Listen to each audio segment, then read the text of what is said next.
welcome everyone to the inaugural Kansas OER Virtual Summit. We are so excited to have everyone here today. Our theme for the next couple of days is Open Your Mind to OER. And we've got some speakers for you this morning to kick off our summit, and also to give you a little bit of background and history on OER initiatives in Kansas. And so I think we've got a lot of great information for you today. We've also got lots of great sessions coming up. So we're really glad that you're here. We hope that you'll be able to jump in and out of sessions that and you can take away some really great information that you'll use with your students and in your practice at your institution. My name is Cheryl Harrison-Lee, and I am Associate Director of Academic Affairs here at the Kansas Board of Regents. I am the staff liaison to the OER Steering Committee, and I'll just kind of be walking us through the opening session this morning.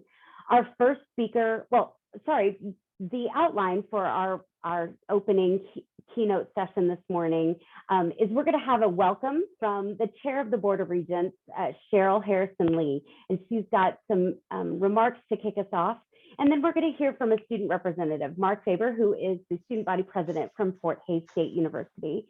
And then you'll hear a little bit from our co-chairs of the KBOR OER Steering Committee. We'll talk a little bit about where we've come and how we got to this point. We'll talk about some of the data and the statistics from our initiatives that we've implemented over the last, 18 months or so. And then we'll talk, we'll kick off the summit by talking through a little bit of things you might need to know, you might want to know as going into the rest of your day today. So just a brief introduction, the Kansas Board of Regents chair, Cheryl Harrison-Lee, recorded a welcome for us because the Kansas Board of Regents is meeting today. And so otherwise she would really have preferred to be here in person or virtually in person with us. But she recorded this welcome, and the Regents and everyone at the Kansas Board of Regents is excited about the work of open education resources and has been very supportive in helping carry these initiatives across the state. So with that being said, I'm going to play her words for you.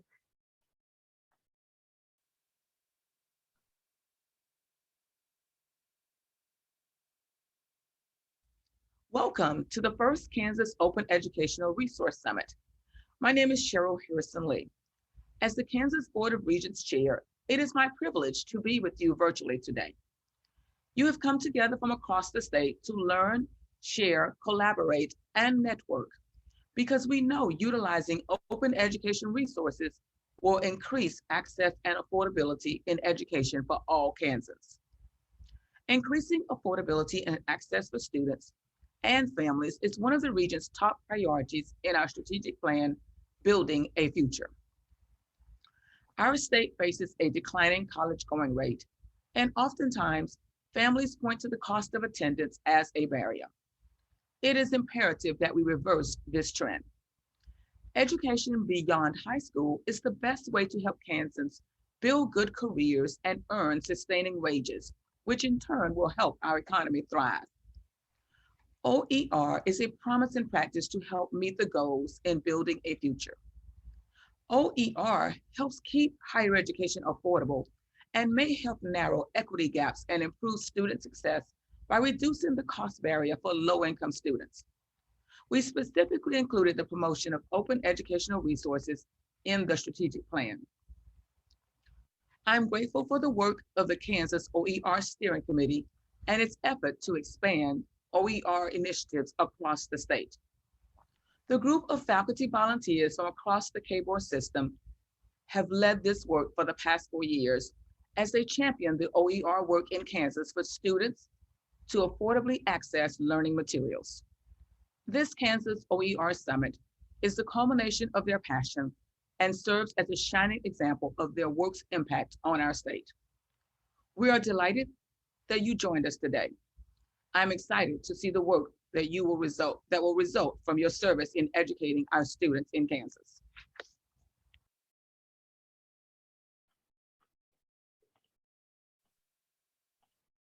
There we go. And thank you, Chair Harrison-Lee. It's exciting to hear that support. And I know as I give regular updates to the board subcommittees, the Kansas Board of Regents is excited about what OER can be and do for our students in Kansas.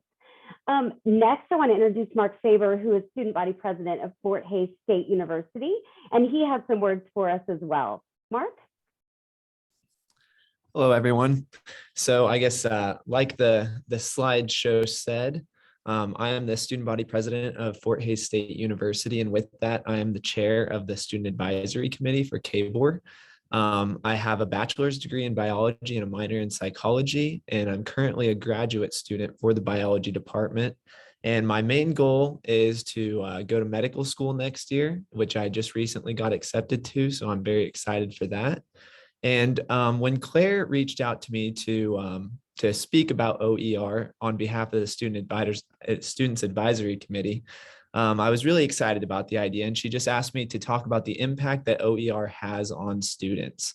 And so today I really just want to talk about, one, the impact of course material costs on students, and then two, my personal feelings on the use of OER as a student. And then I also I took the liberty to ask several students their own thoughts on OER, and I will also share those with you as well. And so to best demonstrate this, I just kind of want to take you back in time, back when I was a freshman, which was almost 5 years ago now. So I've been on the Fort Hays campus for a long time, which has actually been really cool to see how they've really started incorporating OER a lot more, because I started in 2017 and it seemed like there was a big push back in 2019. And ever since then, it's been continually getting better and better. But back when I was a freshman, I was not the outgoing person that people see me as today. I was actually very nervous. I think I very often would rather have stayed in my room and just read a book by myself than go out and hang out with my friends. But, Fort Hays really allowed me to grow a lot. It helped me grow in a lot of different ways. But back when I was a freshman, I was super nervous. The first day of classes were coming, and I knew it was going to be syllabus days, but I was still a little nervous. I was like, I don't know what to expect. I've never had a class this big. I'm from Colby, Kansas, which is not that big. And I came to Hays, and my first class had, I think, 70 people in it, because it was my intro to biology class. And I just remember getting the syllabus and just being a little bit overwhelmed because there's so much information on it. But on there were the list of books that I needed to get. And so I continually went through all these classes, and I had all these books that I was supposed to get. And so I did what every freshman student does. And I went to the bookstore, and I was like, okay, I'm going to find all the books that I need to get. And I found them all. I checked them out, and I was in the line, and there was a pretty long line. And so I got in line, and I finally got up there, and they rang them all up, and it ended up being $493, which would not be a huge issue because I had budgeted for this. And so it wasn't a problem. But the real problem is that I only had a debit card at the time, and I had a $500 limit on my debit card, and I had eaten out for lunch that day. And so $493, I was like, okay, please don't decline. There's a line behind me. I'm hoping this card doesn't decline. And what do you know, it does decline. So this nervous freshman now has a line of students behind him waiting to check out their books, and his card declined. And so I'm talking to the cashier. I'm like, my debit card, it has a $500 limit on it. Is there any chance that I could just buy half the books today and then buy half the books tomorrow? And the cashier was super nice. She worked with me really well, and we got it all figured out. But for me, it was quite the experience. And that's how I remember that it was exactly $493. That's not a made up number. It's because it's kind of burned into my brain. And so as I left that day from the bookstore, I really got to thinking, because kind of how my brain works is I start running numbers as soon as I do something. And I walked out of that bookstore, and I was like, wow, $493. I was like, by the end of my senior year, I'm going to have paid $4,000 in books. And so I just thought that was pretty crazy. And although this was my most expensive semester for books, the US averages around $600 per book per semester for books for college students. And so this is really quite an expense for college students. And I later did find out there's a cheaper way to do this, that you can actually rent books. And so that's what I've done in the future a lot more as well. But sometimes you can't get around that. You do just have to buy the books. And this also doesn't include access codes, which are becoming really big. And so there's a lot of expenses that go into it. And so I was disappointed in the money that I spent, because I was thinking to myself, oh, well, I could have eaten out, 49 times with that money. And I think the biggest thing that disappointed me with how much I spent was, as the year went on, I realized that I wasn't using a lot of the books that I bought. And so some of the classes that I took, I did use the book. They assigned assignments out of them. I had readings that I read from. But then some of the other classes that I have, they didn't assign anything out of the book. They might do a reading here or there, but for the most part, the book was very minimally used. And so it was, to me, it was one thing to purchase something that you have to have and you're going to use, but it's a completely different situation when you purchase something that you never even open. And so I talked to students, and I found out that this is a very similar story across the board for students, for freshman students. Of course, minus the debit card fiasco. That was pretty original to me. So I just want to kind of walk you through the next semesters of my college experience and what I kind of did with this information. And so I started kind of being a lot more cautious about buying and renting books. And so what I would do is, the second semester of my freshman year, I only rented books, and that really cut down on the cost quite a bit. And then after that, I started realizing, I don't need to buy these books that I'm not doing anything out of. And so I told myself, you know what, I'm not going to get the book until they assign something out of it or they do a reading out of it. And so I did that. It was a little scary, because as soon as they assign something, I'm like, okay, I got to go immediately buy the book. But I started doing that. And then I think by my senior year, I was only buying books if they assigned assignments out of them, because I decided, you know what, if they give me readings, I can find information on the internet that kind of supplements that. And I can figure it out. Even though it's going to take more time, I'm going to find the information I need online. And so when I say this, I definitely would not advise that to students, because it's not as good as the book. But if it's something that you can't afford a book, that's something that you just have to do. And so the solution that I decided on kind of, I think, demonstrates the problem. The way that I slowly got away from buying books demonstrates that there really is a problem, that students are having trouble affording books.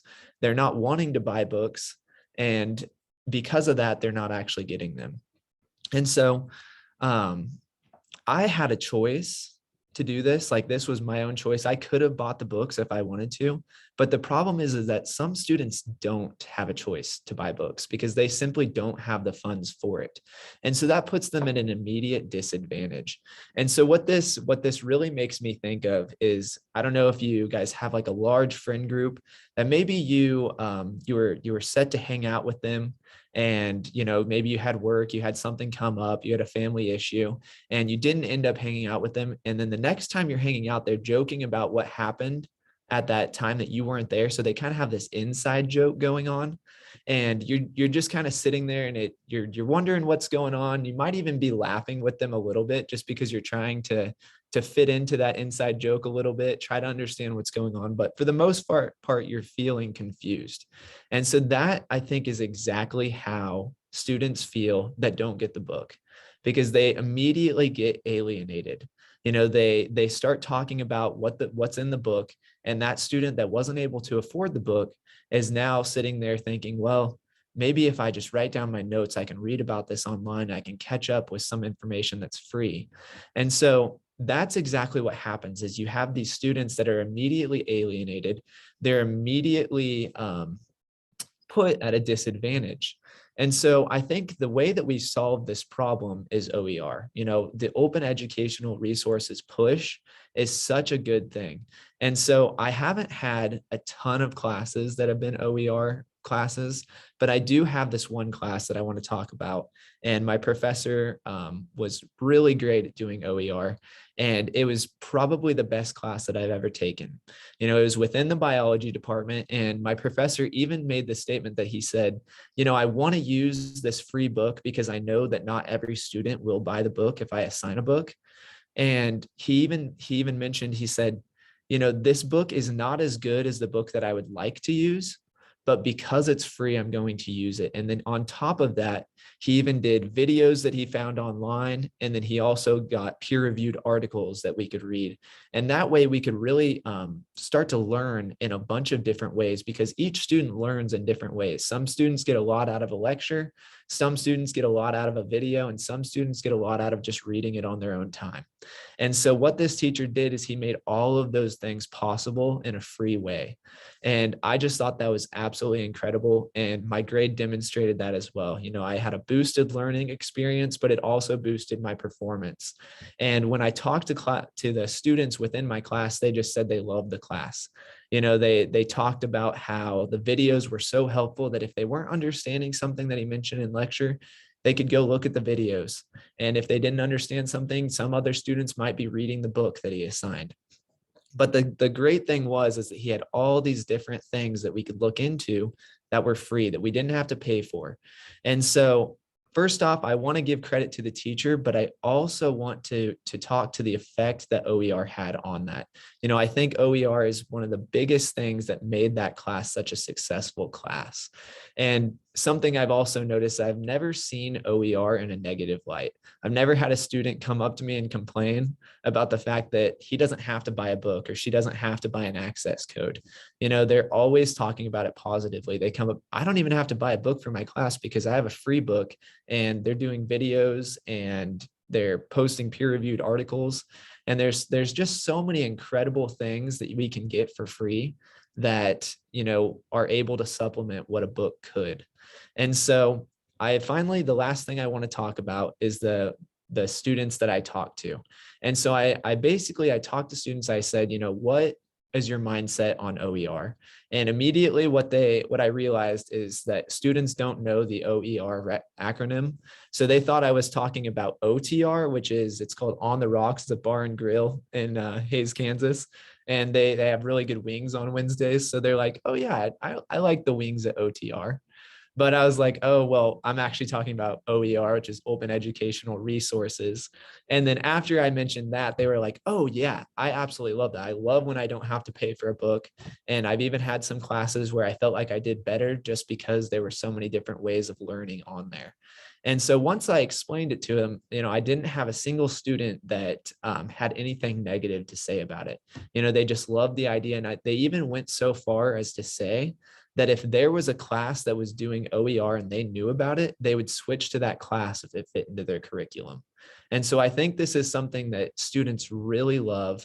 It's something that really helps them. And it's something that students really want to see moving forward. And so to close out, I just want to thank Claire for asking me to speak. And I hope that what I shared paints a really clear image of the feelings that students have on this issue.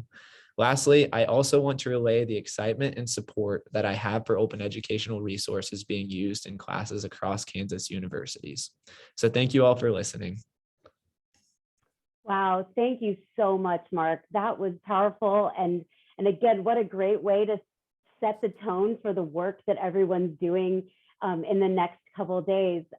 You made it real for us. And I know my experience working with the OER subcommittee is full of passionate educators who work with students and understand, but they also work with faculty in trying to encourage the use of OER for all of the reasons that you just stated, and including it really does increase access for students who might not even be able to afford the textbooks. And so thank you for speaking with us today. We really appreciate it. Yeah, thank you for having me. Yeah. And kind of to transition back to that, I'm excited to share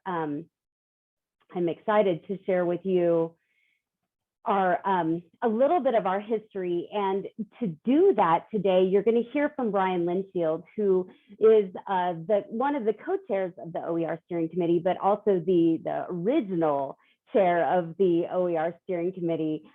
He's unable to be with us today because he's teaching class, but I think you're going to get a lot from kind of seeing where we've been, and he's also going to tell us a little bit about where we're headed to. So I'll introduce Brian. Hello, my name is Dr. Brian Lindshield, and I'm the co-chair of this committee. I apologize for not being able to join you in person today. I am actually teaching at the time that this is ongoing, so I went ahead and recorded this today, but I did want to at least be able to join you to provide some background on the history of KBOR OER. So some of the genesis of the KBOR OER Steering Committee goes back to January 2018. At that time, I happened to have the privilege to serve as the chair of the Council of Faculty Senate Presidents. And in that role, we were able to request to provide a presentation on the potential of being able to scale up OER for the system. And so that was given to the System Council of Chief Academic Officers, who are all the chief academic officers at the 2- and 4-year institutions throughout the state. It was well received, and so it seemed like a good kicking off point at that point in time. There's a lot of discussion, at least starting at that point in time. In late 2018, not related, but fortuitous that it did come along, the Midwest Higher Education Compact, or MEC, had an Open Educational Resources Policy Implementation Summit with the idea of trying to help states start to formalize plans on how they're going to try to do this in their states or across their systems. And so this was something that we went and joined. So down here, you see our representatives that did go to this event. So there were 3 students, so 2 K-State students, 1 KU students, myself, a faculty member from actually Butler Community College, and then a member from the KBOR staff at that time. And so we went to participate in this. So you can see what this looked like roughly as far as the room. This is in Chicago where we all went. And then this is, I participated in a panel. And so this is what it looked like when I was at the panel and participating in that event. And so it was a very positive event for us to talk more about what we would do from a system perspective within the state of Kansas and what sort of things we could learn from other states at the same time. So what was referred to out of that as the Kansas team then became, and so during spring 2019, so following that late fall event, this team, which you see was this representatives primarily that went to that summit, strategized over what were the next steps following the summit. And so it led to the formalization of the KBOR OER Steering Committee. And so that was something that was formalized officially over the summer.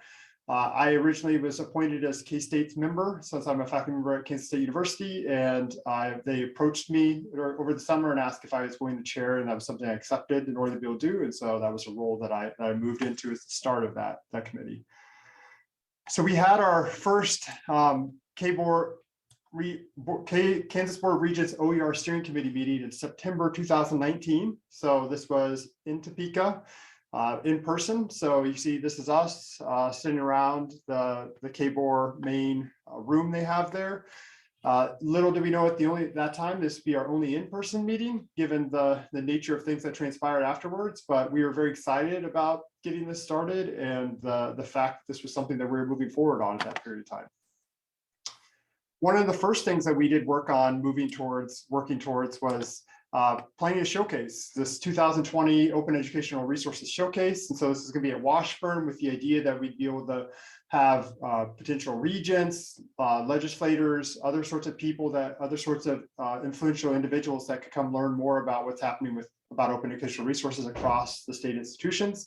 And so we were going to have an influential national speaker, so Delmar Larson from LibreText LibreNet, who's based out of University of California, Davis in California. We're going to provide a little bit of an update from the OER Steering Committee. There's going to be a kickoff or announcement about our plans for an OER conference. And then we're going to have this institutional showcase where people can learn more about what's happening OER across different institutions.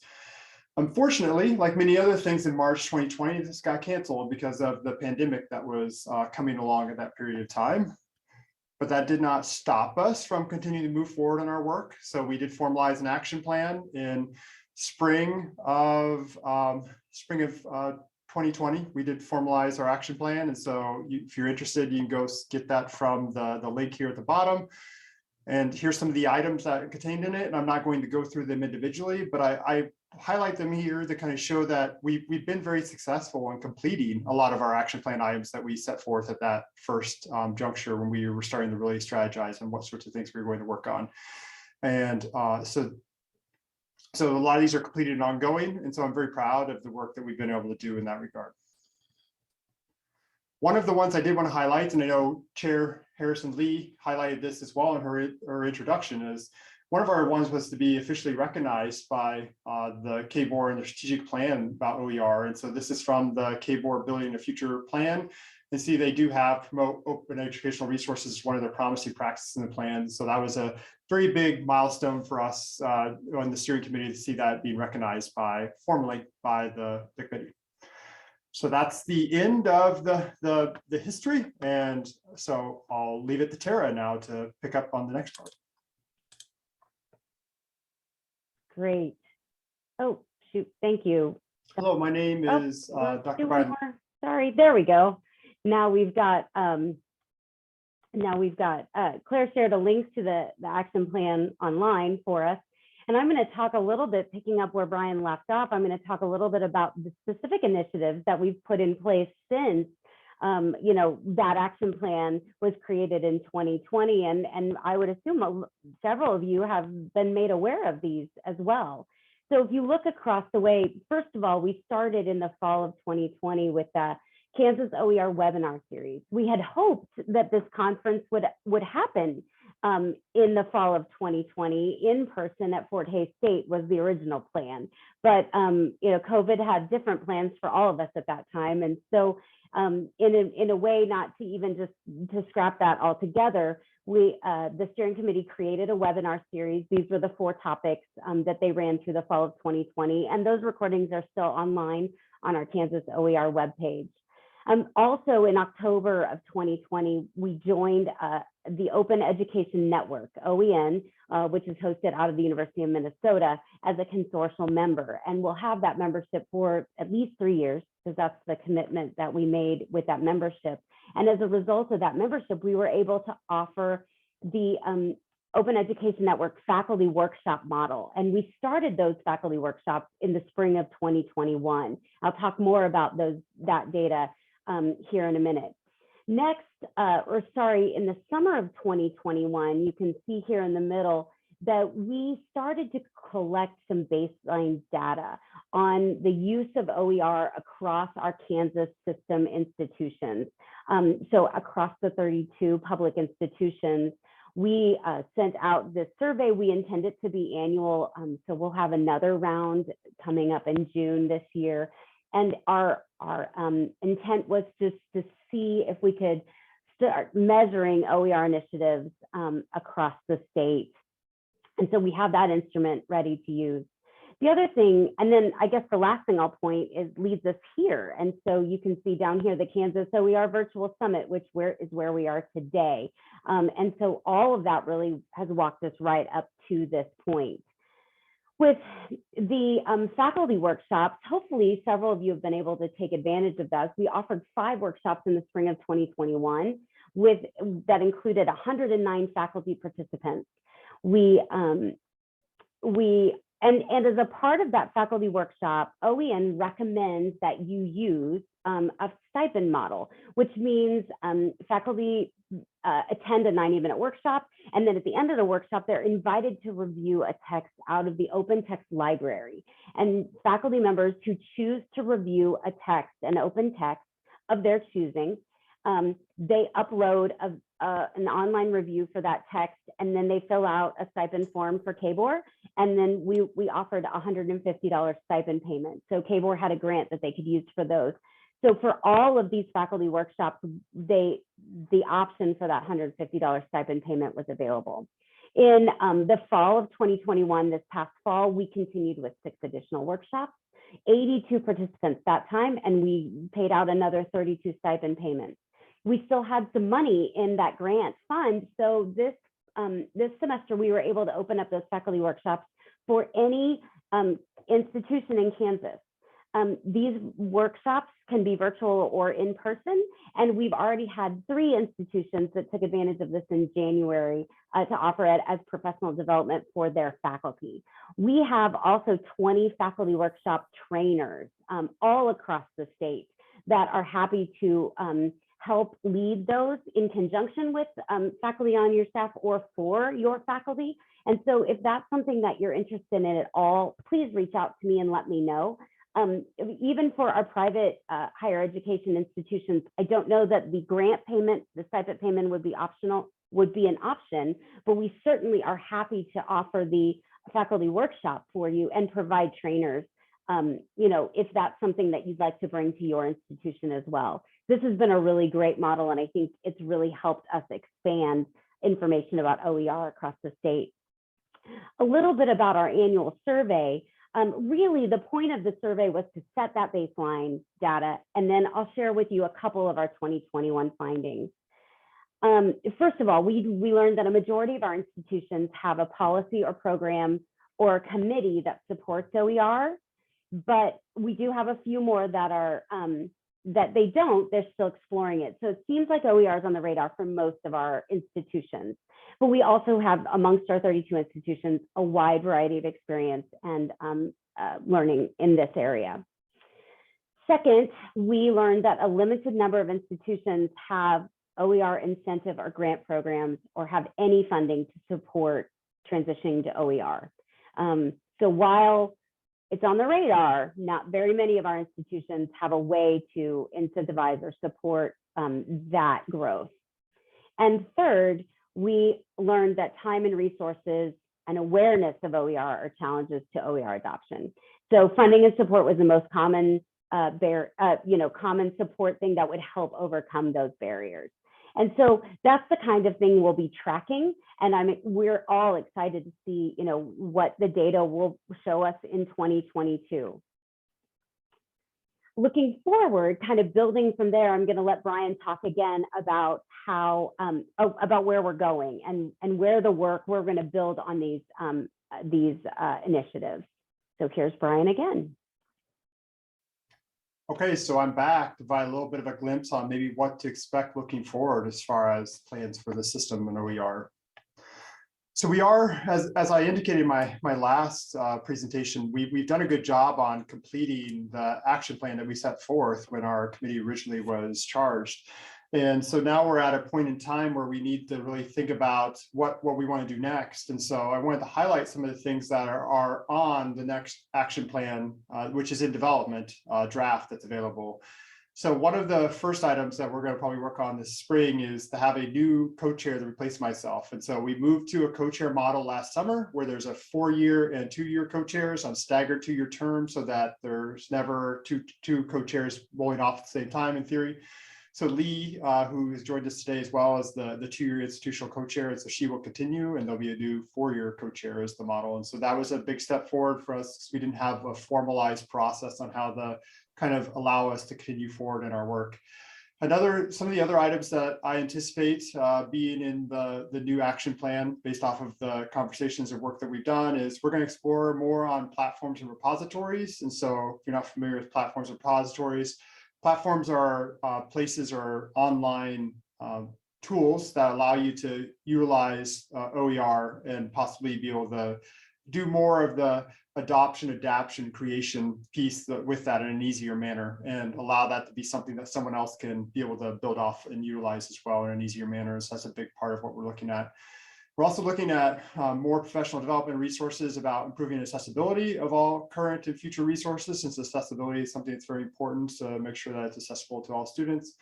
We're also looking to provide more guidance and raising awareness about open educational practices and promotion and tenure policies. And so that's going to be something that's going to be important as well that we see going forward. We also plan to engage state government officials to pursue state funding to support the adoption, creation of open educational resources and/or initiatives, and then also seek out funding available from outside entities to support OER initiatives. And so we're looking forward to this next phase, the build off of the successes we've had so far, and we're looking forward to hopefully more successes in the future. Exactly. Thank you, Brian. And I might as well say, now that you've heard some of those initiatives, if you want to learn more about the steering committee in Kansas or get involved in the steering committee, one of our subcommittees. There's a lot of, we could use more hands. We could always use more hands. So please feel free to reach out to me, and I'll get you in contact with someone on the steering committee. But we would love to have your input if you'd like to join us in our efforts across the state. Okay, next, so I will turn it over to our other co-chair, Lee Miller from Barton Community College, and she'll talk a little bit about the summit and send us into the rest of this exciting day. Lee? Wonderful, thank you. So yeah, I just have a few logistics that I'll just run through real quickly. So if you guys have trouble finding the Zoom links or anything, you can find everything in Schedule. If you lose your browser window for Schedule, you can actually find that back in the agenda. So just go back to the Kansas OER Summit website, and then you can find that in the agenda. It shouldn't kick you out of your login. So as long as you see your icon, you should still be logged in. Otherwise, you can log in by clicking your icon and signing in. You can see all of the programming within Schedule. So by clicking on the presentations, you can find information about the bio of the presenter, presentation information. There may even be some uploads for those people that are presenting for items that they're sharing from their presentation.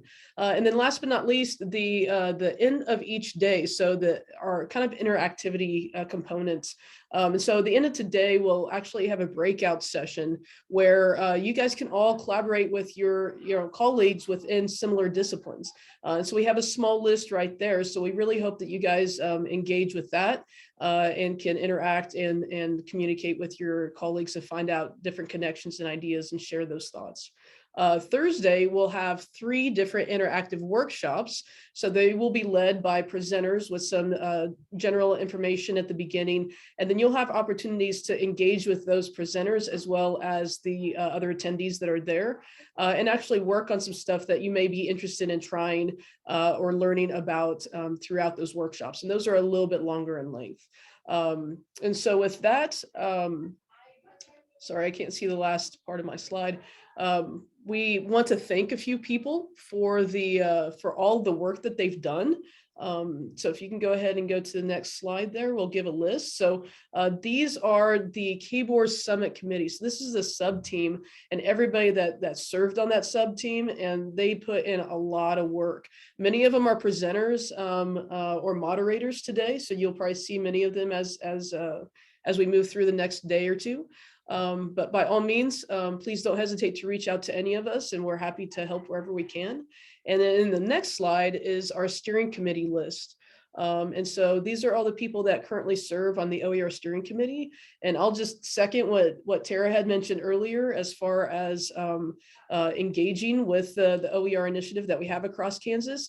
You saw a lot today about what we've done in the future, but everybody, we've had up to 134 participants come in and out of today's introduction.